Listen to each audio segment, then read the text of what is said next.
and stuff like that, to where they can get out there and see, you know, it's different. If it was a situation where me and you were hunting and we heard a gobble, and he's a ways away, but we know he's Sure. there. Right. He's on the Exactly. property. We can get to him. Move in a little bit closer, have him gobble again. All right, well that's when I leave you. You sit down.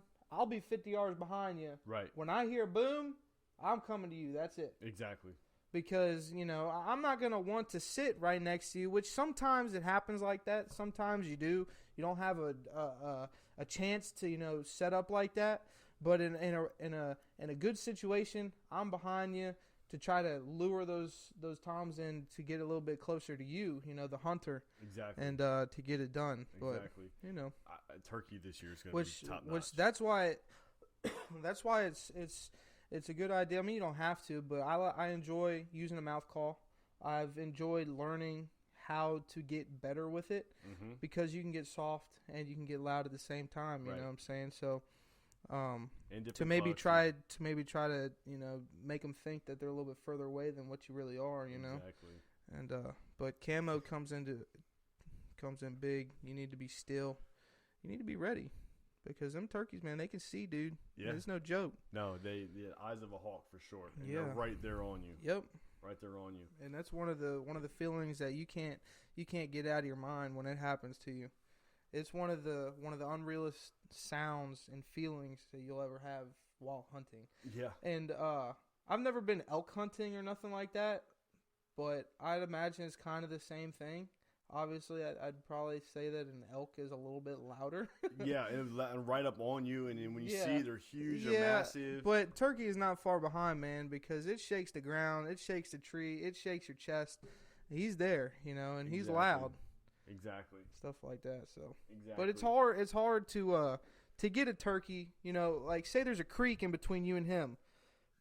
9 times out of 10, he ain't coming across the creek, player. No. It's hard to get them to cross bodies of water, ditches, swamps. It's hard to do that, No, they're because gonna he's stay put. gobbling. He wants you to come to him. If he's really desperate, maybe. If he's really desperate and he's in need of some action, he might come, but it's difficult. It's very difficult. I'll say that. They're lazy and they're sloppy. Yeah, they don't really want to go all the way across the creek, No, just they'll for call and have them come to them. because most of the time they're already henned up, Yeah. and that's the chess game between you and a turkey. You gotta be the sexy hen, and you gotta get him to come to you. It's just great. It's just great. Yeah, no, I I love agree. And dude, it is coming up Mhm. before we even know it, and it's Mhm. going to be there. It is April. turkey time. April, my dude. dude. It's crazy. It's crazy. Dad, I'm still trying to get Dad on one. Yeah, He's never killed a turkey. we gotta get him on one. That's Gotta what you have get to do. one. We have to get him on one. So, this is a question, and this is the $1,000,000 question, because I guarantee you millions of dollars have been spent specifically in the last few years, and that is the waterfowl hunters, or the new up and coming waterfowl hunters, are now seeing the lowest bird numbers and the lowest harvest amounts probably the state has encountered in a very, very, very long time. There's going to be a lot of discouragement. I know that it's discouraged me a little bit, dude, this year. Yeah, it's discouraged me for sure. I used to be extremely excited when waterfowl came around, and this year it's kind of just no, it's beat me, man. it's not. It's beat me. It's still there, the drive is still there, but it's hard, and I pretty it much gets lost all my discouraging, time. man. But you kind of just gotta keep grinding and keep doing what you know is good, and keep at it. But there's going to be a lot of people who are like, you know what? There's already a lot of people that have quit, It's giving up their stuff. Hundreds and hundreds of decoys being sold, Right. calls, guns, blinds, camo, name trailers, Name it. boats, whatever. It's out. Yeah. Yeah, So people are just what do you think? Because those hunters have already experienced the outdoors. They want to still be outdoors. They want to be probably getting into something. Do you think they're going to get into the more, if they're not deer hunters now, will they become deer hunters? Or do you think they're going to get on a turkey for the people who are the deer hunting, people who are the turkey hunters, we're about to get some more hunters coming your way. Well, that's good in a sense, you know. Which way do you think We got to go? Keep it going, you know. It's got to be kept alive. I would never stray somebody away from hunting a different game, you know, than they've regularly hunted before. Like if you're not feeling waterfowl anymore, man, and you've never deer hunted and you kind of want to get into it, go for it, man. Go for it, because I mean, in all reality, there is a lot of things that we say we need while deer hunting, like, you know, gun, stand, camo, calls, scent, blah blah blah.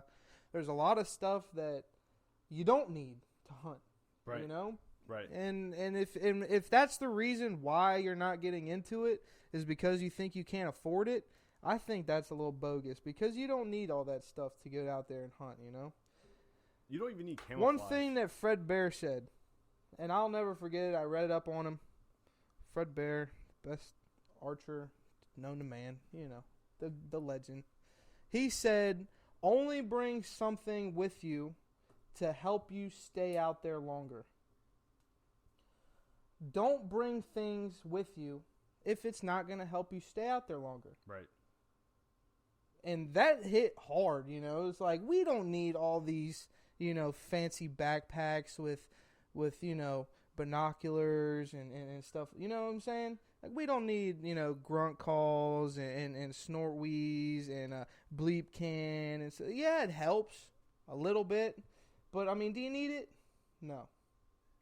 No, you don't need it. Yeah, they did it before. You don't need it. And the numbers are just. You don't need it. The numbers show for itself, and I really think that a TV it just gives the wrong message to 95% of the people who are trying. hunting. Yeah, to people who are trying to start hunting. Yeah. It's hard to look at a TV show and think, you know, that's reality, because it's not. You know, no, it ain't reality. It's a highlight reel, and which is great. I love it. I love it to death. You know. Right. But I've really keyed in more on informational videos more than, you know, a hunting show where they're just showing you them shooting a big old buck. You know what I'm saying? Right. I like watching the videos now that teach me things.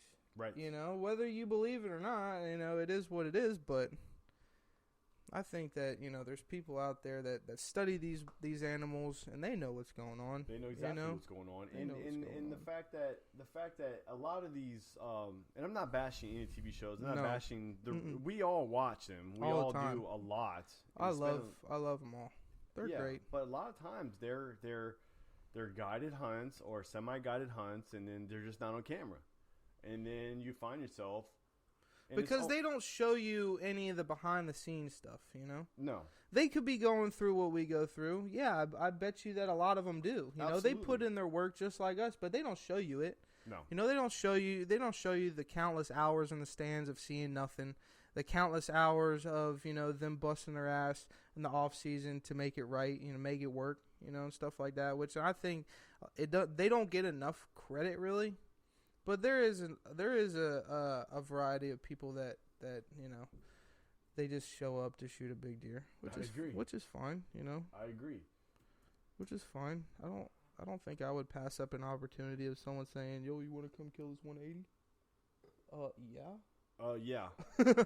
Yeah, anytime. I do. And yes, I will shout out where to go after I shoot this deer, where you get yours, and what camo I used, and what boots I use, and what gun I'm using. I'm gonna keep all of my stickers on my gun too, so you know what I killed him with.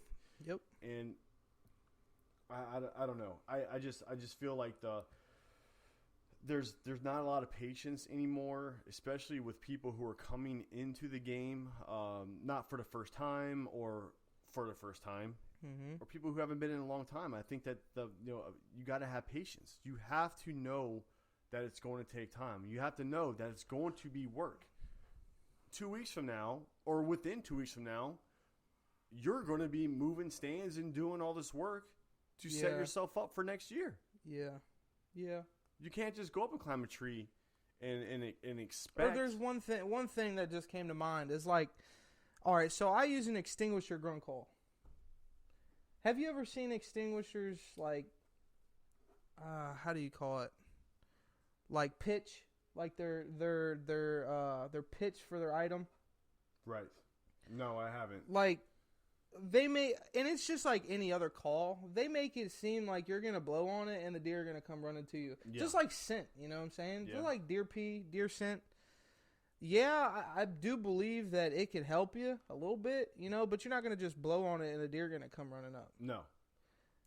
And that's one thing that, like, if you're a new hunter and you see videos like that, like, just kind of stray away from, you know, like, that kind of information and, like, involve yourself in, like, more reality type stuff. Get into You the know what I'm knowledge saying? rather than the product, because the product's Yeah. not going to bring reality. I use it. I love it. I love the grunt call just because, you know, you can get it from a doe bleed to a buck grunt, you Right, know, and it sounds exactly. great. It sounds great. I Snort love the wheeze, I all love. that stuff. Well, I snort wheeze with my mouth, Right. you know, but I don't know. It's just something that, you know, there's a situation that you can use it and it'll work, but it's not just gonna work if you just go out there and start blowing on it, and Right. you know what I'm saying. Right. So But- let's say a lot of these waterfowl hunters are saying, screw this. I have 10, 12, up to 20 acres of land. It's a small patch of deer property. Like, you know what? I'm going to get into deer hunting. I see Cameron Haynes. I see a lot of these these bow hunting videos. You know, I don't need to scare, you know, the homeowners with a gun. I'm going to go ahead and just shoot this small patch of land with a bow. And it's just kind of, you know, you're kind of off the grid a little bit because no one's really going to know you're there. Mm-hmm. What would be your tactic for these people who are transitioning, let's just say hypothetically, from waterfowl or from just someone getting into the game for a small patch of land? What would you do to make sure that you would have the most successful season that you possibly can? Because it is a small patch of land. Mm-hmm. You can only have so much success, Mm-hmm. but you could have a tremendous amount of success as well if you're in the right place at the right time, given the right, you know, situation going on and stuff like that. What would you do for a small patch? You know, I've never actually been able to hunt like a small patch, which sounds pretty, you know, spoiled of me. Right. But I've never had a chance to hunt a 20-acre lot or something like that, you know. But I don't know, if you're gonna get into it, I'd say, you know, make sure that when you shoot, if you shoot, you're gonna hit the mark. Yes. You know, practice there. You know, we do it, and we might do it a little too much, maybe. I did. But is there really a too much? You know, If is it's there taking really time, too much? and well, based off my experience, it took time from my scouting, which I could have done. And if I would have scouted more, I could have been in different places. But then Yeah. again, who knows? If I were to tell somebody that's just getting into deer hunting, they have a bow, they're shooting good, you know, and they're wanting my 2 cents on something like that, I'd Mhm. tell them to go out and enjoy themselves. It ain't about the kill. It ain't about going out and killing something every time. That's why we go, but it you know, it's not the whole grasp of it, you know. Go out, you have this beautiful land, you know, go out and respect it, enjoy it. Think of it as gold, you know. Yeah, take some pictures, man. Get the sunrise, get the sunset. Yeah, you know, 'cause there's- you'll be surprised how pretty it is in the woods. There's more than plenty of success to be had in the deer woods, turkey woods, waterfowl, anything you're hunting other than the kill. Right. You know? And I think that's what we need to get back to. We need to get back to that. Cuz I preach it, man. I preach it. Camaraderie, being in the woods, getting to do what we love, being able to have the freedom to do it, man. That's key. That's it. That's key. And I have.